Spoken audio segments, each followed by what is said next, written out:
ये पूरे एक शहर जैसा पूरा ये गांव बसाया गया है। आसपास का पूरा एरिया फॉरेस्ट लैंड है। फॉरेस्ट लैंड के बीच में ये गांव बसाया गया है। और जब मैंने 1 साल तक पूरा कचरा फेंका तो सब दीदियों को, सब पुरुषों को भी खराब लगा कि कचरा तो सबका है, हम क्यों इससे ही फेंकाएं। ये जो मकान बनाए गए हैं वो कुछ इस तरीके से बनाए गए हैं। प्लाई का गेट यहाँ पर लगाया गया है, कंक्रीट की दीवार बनाई गई है। किसान हैं जो अपनी गोबर की खाद से खेती अच्छी कर रहे हैं, अच्छा लाभ हो रहा है। 8.5 से भी ऊपर होता है तो उस पर हम लाल से निशान लगा देते हैं कि इसका पानी पीने लायक नहीं है। हमारे गांव में 40-50 बच्चों ने कंप्यूटर सीख लिया है। ये चंदेलकालीन तालाब है और ये पाटन गांव के बीचों बीच स्थित है। और यहाँ पे जो नेशनल पार्क का एरिया है उसका पूरा जो पहाड़ी क्षेत्र आप देख रहे हैं उसका पूरा पानी का रिसोर्स है जो बरसात में भर जाता है। काफ़ी पॉलीथीन है जो लोग फेंक देते हैं, उन सब चीज़ों को कलेक्ट करने का काम ये कर रही थी और यूथ को एक अच्छी दिशा देने की बात ये कर रही थी। तो आप देख सकते हैं फूड में आपको सलाद भी है, अचार भी है, नींबू भी है, रायता भी है। तो ये चीज़ें बहुत अच्छी चीज़ें हम लोगों को मुहैया कराई गई हैं। हम जितेंद्र का बहुत शुक्रिया अदा करते हैं। हम इस वक्त ग्राम पाटन में हैं जो राजनगर क्षेत्र अंतर्गत आता है। राजनगर यहाँ की तहसील है। बताया गया है इस गांव को कि बहुत आदर्श गांव बनाया गया है।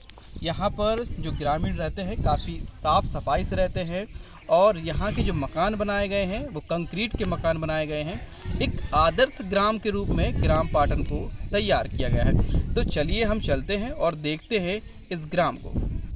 देखिए हम गांव के अंदर आ चुके हैं। जो यहाँ के जो मकान बनाए गए हैं वो कुछ इस तरीके से बनाए गए हैं।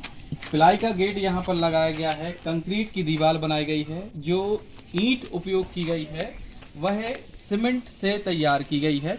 इसके पीछे एक छोटी सी छत्ती भी निकाली है। और जो लेंटर के जो नीचे का हिस्सा अगर आप देखेंगे तो खपरा कहलाते थे, यहाँ पर बुंदेलखंड में खपरा कहते हैं। इसको पकाकर बनाया जाता है तो उसका एक आकार दिया गया है।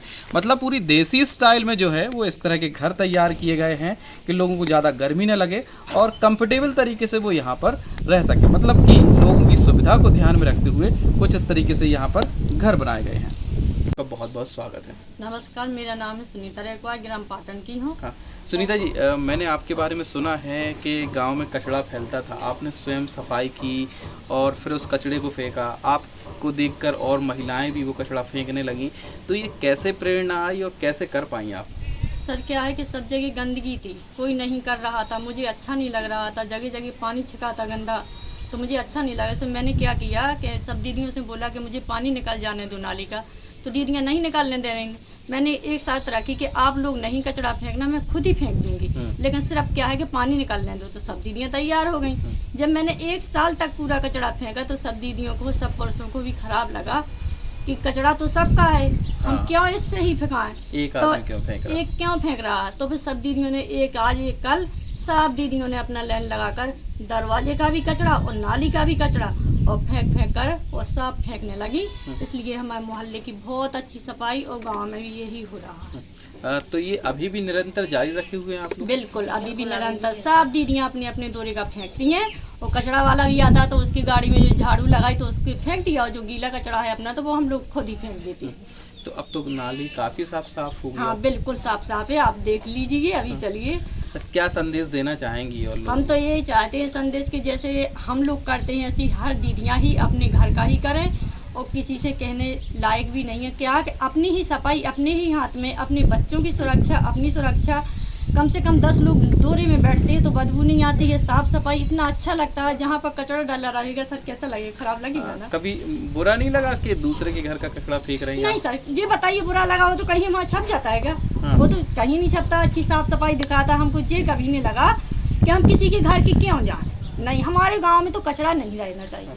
बस मुझे ये सोच नहीं थी कि मैं अपने दरवाजा का बाहर करूँ। नहीं, मेरी तो यही मस्तक है कि सब सफाई पूरे गांव की होना चाहिए और पूरे गांव के बच्चे पढ़ भी जाएं, पूरा गांव स्वस्थ होना चाहिए। कितना पढ़ी लिखी हैं आप? अरे पढ़े लिखी तो सर कुछ भी नहीं है, हम ऐसे ही हैं, अनपढ़ ही। इतनी समझदारी कहाँ से आ गई? समझदारी ऐसा है कि सर कहा गया है कि जुआ खेलने के पास बैठोगे तो अपने आप जुआ खेलने लगेंगे। लोग दारू पीवी के पास बैठेंगे तो दारू पीने लगे। वो अच्छे लोगों के साथ बैठेंगे तो अपने आप अच्छी सोच आएगी और स्वास्थ्य अच्छा रहेगा। साझी लोगों के साथ बैठने करके ये प्रेरणा कहाँ से मिली? हमारे 100-7 समूह बने हैं, समूह से ही हुआ है। जैसे कहते हैं कि महिलाओं का मन ज़्यादातर चुगली में लगता है, तो ऐसा कुछ है क्या आप लोग? नहीं, ऐसा क्यों चुगली में सर लगेगा? ऐसा तो हमारे सारे मोहल्ले में तक नहीं है। अच्छा। हमारे मोहल्ले में है तो हम लोगों के घर में यदि 4 प्रकार का खाना बन रहा है और फिर इनको लगा कि क्रांति के घर में आज अच्छी सब्जी बनी, अच्छा। तो हमने इनको दे दी और हमें लगा कि आज सुनीता दीदी के पास अच्छा कुछ बना है तो दीदी हमको चाहिए, तो दीदी ने अपने बच्चों से भिजवा दिया। हम लोग एक दूसरे का खाते हैं, पर हम लोगों के यहाँ पे ना तो लड़ाई होती है और ना चुगली होती है। अच्छा, मतलब अच्छे कामों में पूरा मन लगा है। हाँ सर, पूरा मन। जब से हम लोग समूह में जुड़े हैं तो हमारे यहाँ की दीदी यदि एक को बुलाओगे आप तो 8 बैठ जाएंगे आके। अच्छा। और सर क्या है कि दर्शन वालों ने लगाई सब्जी पोषण बाड़ी लगवाई, तो एक दीदी के पास लगी, दूसरी दीदी के पास लगी, तो एक को ताजी सब्जी भी दे देते हैं। और ये चुगली वुगली ये झगड़ा मगड़ा नहीं होता, जो भी बात है साफ साफ हम लोग कहें। पता चला क्रांति दीदी ने कुछ मेरे लिए बोल दिया, हम क्रांति दीदी से खुद ही साफ पूछ रहे हैं। अच्छा, क्या बात है? पता चला तीसरे बता गया कि ये कर दिया क्रांति ने, कोई बात नहीं, हम काम करके फुर्सत में बैठ कर समझ लेंगे क्या बात है। हाँ। बात खत्म ही, लड़ना क्या है? बात नहीं होते आप? नहीं सर, क्या नहीं, अगर होता तो आज मेरी हम 40 लोग साल सामने क्यों बैठते, फिर एक दूसरे के साथ कैसे रहते यदि देखिए लड़ाई हो? मेरी ये सास बैठी हुई है और इसके बाद ये देवरानी है, ये देवरानी है, मैं जेठानी हूँ, ऐसा थोड़ी है। तो ये जो आप लोग साफ सफाई कर रहे हैं, तो आप लोगों की पीढ़ी तक सीमित रहेगा कि बच्चों को भी सिखा रही हैं कि आगे भी जारी रहे? सर हमारे बिल्कुल, बच्चे बिना हमारे हाथ बच्चे- धोए खाना भी नहीं खाते। अच्छा। बिना हाथ धोए, बिना हाथ साफ किए खाना नहीं खाते हमारे बच्चे। साबुन से हाथ धोते हैं, उसके बाद खाना खाते हैं। पढ़ाई के लाने भी बहुत अच्छे से हमारे बाल बच्चे पढ़ रहे हैं और साफ सफाई के लाने भी और खाना में भी। हमारा नाम रामस्वरूप है और हम ग्राम पाटन के रहने वाले हैं। खेती करते हैं, पहले रासायनिक खेती करते हैं, अब ये गोबर की खेती में हमें ज़्यादा लाभ हुआ, इसीलिए जो है हम लोग 40 से 45-40 करीब किसान हैं जो अपनी गोबर की खाद से खेती अच्छी कर रहे हैं, अच्छा लाभ हो रहा है। दर्शना बालन ने हमको जो है ये यहाँ पर सिखाया है, बताया है, इसी उन्हीं के आधार पर हम लोग खेती करते हैं। अच्छी खेती होती है, हम लोगों ने अच्छी फायदा होती है। हमारा नाम है क्रांति रेखवार, ग्राम पाटन से है। हमारी एक वाटर की समिति बनी है, पानी चेक करने वाली। तो हम लोग पानी चेक करते हैं अपने गांव का, जैसे कुआं है, तालाब है, नल है, सब कहीं का चेक करते हैं। बोर है तो बोर का भी चेक करते हैं और फिर ये देखते हैं पानी चेक करके कि 7 से 8.5 pH के बीच में यदि पानी है हमारा तो पीने योग्य है। अगर नहीं है, जिस मतलब जहाँ का ये 8.5 से भी ऊपर होता है तो उस पर हम लाल से निशान लगा देते हैं कि इसका पानी पीने लायक नहीं है, तो वो पानी नहीं पीते हैं फिर। मेरा नाम सुमित रुपार और मैं कक्षा 10 में पढ़ता हूँ। जब से मेरे पाटन ग्राम में ये कंप्यूटर सेंटर आया है तो यहाँ के कुछ हमारे गांव में 40-50 बच्चों ने कंप्यूटर सीख लिया है और अब वहाँ से कंप्यूटर ले आके हमारे दूसरे गांव पुरवा में कंप्यूटर लाए गए हैं। इससे अब यहाँ पर कुछ बच्चों को ट्रेनिंग दी जा रही है जिससे वो भी कंप्यूटर सीख पाए।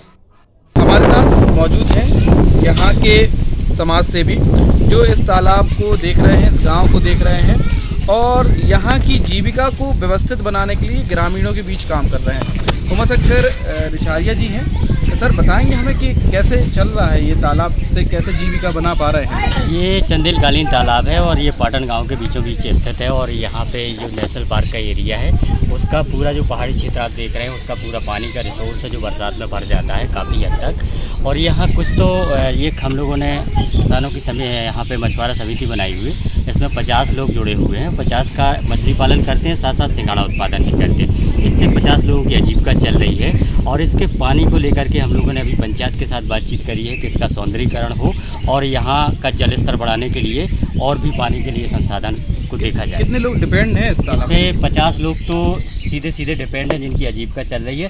साथ साथ गांव का जो जल स्तर बढ़ रहा है उससे लगभग 150 लोगों की भूमि सिंचित हो पाती है यहाँ। पहले स्थिति क्या थी? पहले सूखे जैसी स्थिति थी यहाँ पर? पहले देखिए अभी बुंदेलखंड में जैसे आप हम सब लोग जान रहे हैं काफ़ी समय से बारिश नहीं हो पा रही है, तो अभी 3-4 साल पहले ये सूखे की स्थिति थी, यहाँ पर पानी नहीं था। अभी पिछले साल अच्छी बारिश हुई थी, तालाब अच्छा भर गया है। अभी ये तालाब का एरिया बहुत कैच एरिया है जो बढ़ाया जाना है। इसको पंचायत के साथ प्लानिंग करके इसको एरिया को खुदाई करके तालाब बहुत सौंदर्यीकरण भी किया जाना है इस तालाब का। देखिए क्या है कि इस गांव को अगर देखें साफ करने में यहाँ की यूथ की बहुत बड़ी भूमिका है। तो हमारे साथ एक बच्ची है, गायत्री नाम है इसका। तो ये मैंने देखा जब ये फील्ड पर जो भी बच्चे थे उनको बताए थे कि आप लोगों ने कितनी पॉलीथीन कलेक्ट की है, क्या उसको जमा किया है कि नहीं किया है, ये सारी बातें इस बच्ची द्वारा गांव में की जा रही थी। जो भी पॉलीथीन है जो लोग फेंक देते हैं उन सब चीज़ों को कलेक्ट करने का काम ये कर रही थी और यूथ को एक अच्छी दिशा देने की बात ये कर रही थी। गायत्री, ये सब कहाँ से सीखा आपने? हमने यहाँ यूथ ग्रुप से एक यूथ ग्रुप बनाया सर लोगों ने, जिसमें कुछ बच्चों को लिया गया और कुछ बच्चियों को लिया गया और उसमें सर लोगों ने बताया कि अपने घरों में पहले ही काम करें, फिर अगल बगल के घरों में बताएं, फिर धीरे धीरे मोहल्ले में पता चलेगा, फिर अगर मोहल्ले में पता चलेगा तो फिर धीरे धीरे गांव में पता चलेगा। हाँ। तो हम लोगों ने काम। तो ये ट्रेनिंग आपको दी जाती है? हाँ। कौन देता है ये सर लोग देते हैं। सर लोग देते हैं। तो अब गांव में गंदगी तो नहीं है आपके? अभी तो है पर धीरे धीरे कम होती है। आप लोग कम कर रहे हो उसको, आगे भी ये जारी रखोगे, है ना? अच्छा लगता है ये सब करके? सर कितने लोग टीम में शामिल कर लिए? 15 से 20 लोग, 15 से 20 लोग, जिसमें कुछ लड़कियां हैं और कुछ लड़के हैं। शर्म नहीं आती ये सब करने में? सर गांव की साफ सफाई करने में काहे की शर्म? कोई शर्म नहीं है। नहीं सर। ये बहुत अच्छा संदेश दिया है इस बच्ची ने कि अपने घर की साफ सफाई और अपने गांव की साफ सफाई सिर्फ इक्वल है, एक ही चीज़ है। ज़रूरी नहीं है कि आप बाहर को साफ करते हो घर को साफ नहीं करते। अभी तक क्या था कि गांव के लोगों को जो पानी भरने के लिए जाना पड़ता था वो दूर दराज तक जाना पड़ता था, फिर कलसे में पानी लेकर आते थे, फिर वो अपने घर तक लेके जाते थे। लेकिन यहाँ पर एक ऐसी व्यवस्था की गई है, इन लोगों ने क्या है कि दर्शना समिति के द्वारा यहाँ की कुछ इनसे भी खर्चा लिया गया और खुद के व्यय पर इस तरह के नल यहाँ पर लगा दिए हैं। तो इस नल के आधार पर ये लोग यही पानी भर लेते हैं और अब दूर दराज से लेके आना नहीं पड़ता। हमारे साथ इस घर के मुखिया मौजूद हैं जो हमें बताएंगे। क्या नाम है आपका? विश्वनाथ। अब क्या है स्थिति? अब कैसे पानी लेकर यहीं आ जाता है पानी के लेने जाना पड़ता है? यहीं आ जाता है, अब बाहर से लेने नहीं जाना पड़े। कितना फायदा हुआ इससे? अब इससे यही फायदा हुआ कि अपने समय की बचत होगी। वो बाहर किचकंदो भी रहता था, वो मतलब भी कीचड़ बाहर होता था? कीचड़ था और महिलाओं को घर की दूर जाना पड़ता था लेने? दूर जाना पड़ता था, करीबन 200-250 फुट दूर। अच्छा। अब घर ही में आ जाता अब घर में ही आ जाता है, टंकी वंकी से पानी, नल चालू किया और पानी आ गया। तो फायदा है? फायदा है, अच्छा है। अब कुछ इस तरह के यहाँ पर होम स्टे बनाए गए हैं, आप देख सकते हैं। जो पूरा होम स्टे तैयार किया गया है, ये गोबर का लेप इसमें लगाया गया है, मिट्टी की दीवार बनाई गई है, ऊपर लकड़ी से ये फंटियाँ बनाकर इसकी छत डाली गई है। आप यहाँ आकर आराम से रुक सकते हैं।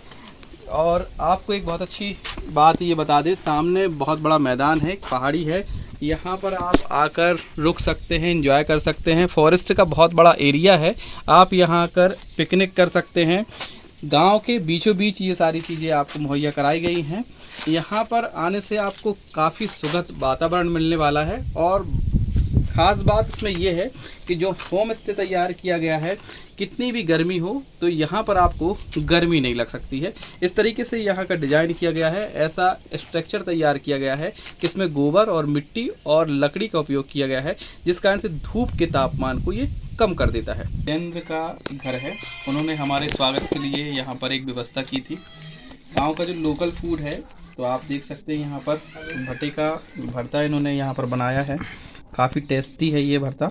और यहाँ पर साथ में उन्होंने ये सब्जी दी है, जिसको रस वाली सब्जी कहते हैं, ये आलू की है। यहाँ पर गांव में भटा, आलू और ये सब चीज़ें बहुत अधिक मात्रा में होती है। गांव का इस टाइम पर सबसे ज़्यादा टेस्टी करने वाला टेस्टी चीज़ है ये अचार। अगर लोकल फूड की बात की जाए तो लोकल फूड की तारीफ ये है कि लोकल स्तर पर ये लोग जो बनाते हैं, सारी चीज़ें चूल्हे में बनती है, चूल्हे में ही गक्कड़ बनते हैं, चूल्हे में ही सब्जी बनती है, तो एक अलग ही टेस्ट रहता है। और वो टेस्ट हमें देखने के लिए मिल रहा है जब उन्होंने देखा कि हम लोग यहाँ पर धूप में सारी चीज़ें कवर कर रहे हैं, यहाँ पर खबर बना रहे हैं, उनके गांव की समस्या को उठा रहे हैं और उनसे बातचीत कर रहे हैं। तो उन्हें लगा कि हमें लोकल स्तर पर फूड की व्यवस्था करनी चाहिए, तो उन्होंने हमारे लिए यहाँ पर खाने की व्यवस्था की है। हमारे साथ हमारी टीम में रिचारिया जी हैं, जिन्होंने हमारे साथ विजिट किया, हम लोगों ने यहाँ पर घूमा, काफ़ी अच्छी। कैसा तो जैसे कि हम जानते हैं कि बुंदेलखंड में भटा भटाइया बहुत ही फेमस डिश है, तो हम लोग धूप में करते रहे, ये शूटिंग वगैरह का काम किया हम लोगों ने। तो आज जितेंद्र रेखवार ने हम लोगों के लिए यहाँ लोकल फूड उपलब्ध कराया है, बहुत ही टेस्टी है, बहुत सुंदर लग रहा है हम लोगों। तो आप देख सकते हैं फूड में आपको सलाद भी है, अचार भी है, नींबू भी है, रायता भी है, तो ये चीज़ें बहुत अच्छी चीज़ें हम लोगों को मुहैया कराई गई हैं। हम जितेंद्र का बहुत शुक्रिया अदा करते हैं और साथ में उमाशंकर जी का बहुत धन्यवाद ज्ञापित करते हैं कि आप लोगों ने हमें इतनी अच्छी चीज़ें यहाँ पर उपलब्ध कराएं। तो कभी भी आप लोकल स्तर पर अगर विजिट करें, किसी गांव में विजिट करें, तो लोकल फूड ज़रूर टेस्ट करें। फाइनली हम पूरे गांव का विजिट कर चुके हैं और यहाँ पर हमने कई आपको ऐसी चीज़ें दिखाई जो लगती ही नहीं है कि किसी गाँव की ये तस्वीर है। आप जो पीछे देख रहे हो, आप लाइन से जो मकान दिखाई दे रहा है, ये किसी कॉलोनी के नज़ारे से कम नहीं दिखाई दे रहा है। इसको देखकर लगता है कि ये कोई गांव नहीं, कोई शहर बसा दिया गया हो। जो मकान है वो कंक्रीट के मकान है। यहाँ का वातावरण इतना शुद्ध बनाया गया है, यहाँ पर गंदगी नहीं मिलती है। महिलाएं जागरूक हैं, बच्चे जागरूक हैं, अपने अधिकारों को समझती हैं, अपने अधिकारों की बात करती हैं और गांव को एक आदर्श गांव बना दिया है। ये पूरे एक शहर जैसा पूरा ये गांव बसाया गया है। आसपास का पूरा एरिया फॉरेस्ट लैंड है। फॉरेस्ट लैंड के बीच में ये गांव बसाया गया है और एक खूबसूरत गांव यहाँ पर तैयार किया गया है। कभी भी अगर आप विजिट करते हैं तो राजनगर तहसील के अंतर्गत ये ग्राम पाटन आता है, जहाँ पर आकर विजिट कर सकते हैं और देख सकते हैं कि एक आदर्श ग्राम कैसे बनाया जाता है। Thank you very much.